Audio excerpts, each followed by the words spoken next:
Brian Dable and Mike Kafka can't save this offense. They went from elite quarterbacks like Josh Allen and Patrick Mahomes to Daniel Jones. Watching this offense makes me miss Pat Shurmur, and that's not a good thing. Despite the fact that we were terrible in 2018 and 2019, our offense was electric, which made it exciting to watch. But nowadays, the freaking Giants offense is awful. It's terrible. It sucks. Games are boring now because we can't move the ball down the field. And it's not like it's Brian Dable's or Mike Kafka's fault. They're surrounded by a bunch of bums on offense. I mean, where do I even start? Kenny Galladay. This man is the most self-centered, selfish bastard I've ever seen in my entire life. I really don't know what happened to him. This dude was a special, talented receiver. Most of the time he would actually get open back in the days when he was with the Lions, and he was elite in contested catches. 4 years and $72 million later, he's lazy, he can't get open, he is slow, and can't catch. To be honest, I was convinced Mike Glennon was the reason why Kenny Galladay wasn't doing so well, so I let him off, until I saw this clip of Kenny Galladay trying to block a Jets player.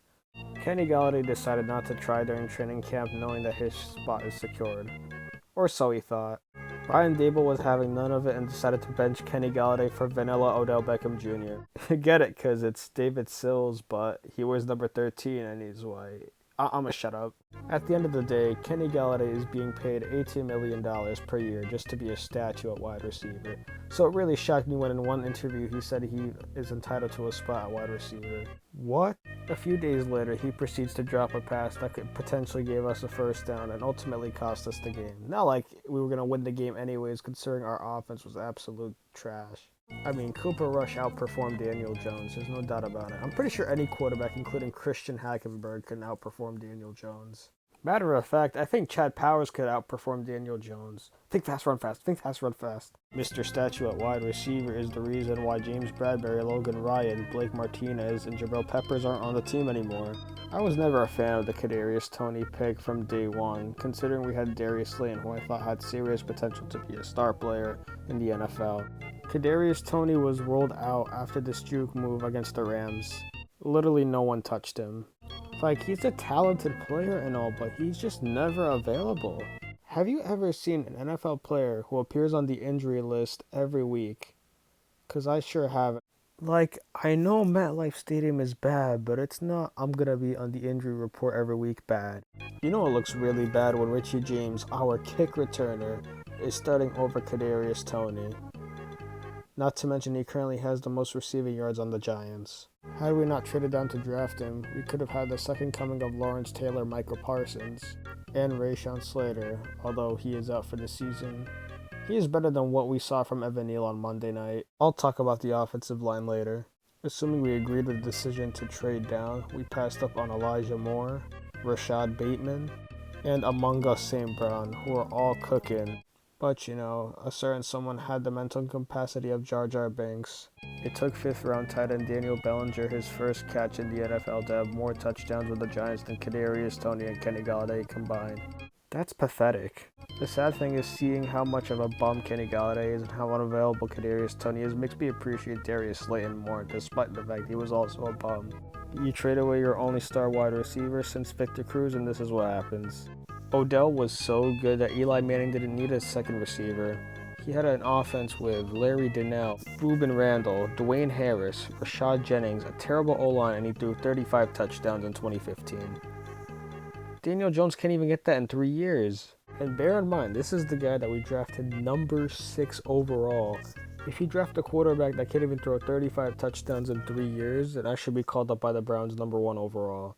I first noticed the lack of offensive line the Giants had in 2013 when the Panthers played against them. They got 5 sacks in the first quarter. Since then, the offensive line hasn't been the same. Is there really a solution to the offensive line? I don't know. At this point, there should be an unwritten rule for the New York Giants that no matter who we put on the offensive line, they're going to be terrible. Like, put Trent Williams, Quentin Nelson, Zach Martin, etc. on the Giants' offensive line, they're going to be awful. The Giants are cursed. They're forever cursed with the offensive line. Now hear me out. Evan Neal was god-awful on Monday Night Football. He gave up 3 sacks and a load of pressures. But if he was on any other team, he wouldn't give up a single pressure because the Giants' offensive line are known to waste offensive line talents. But in all seriousness, he's only a rookie, and I hope he develops like Andrew Thomas, who was awful in his rookie year, but now he's regarded by some as the best offensive lineman in the league.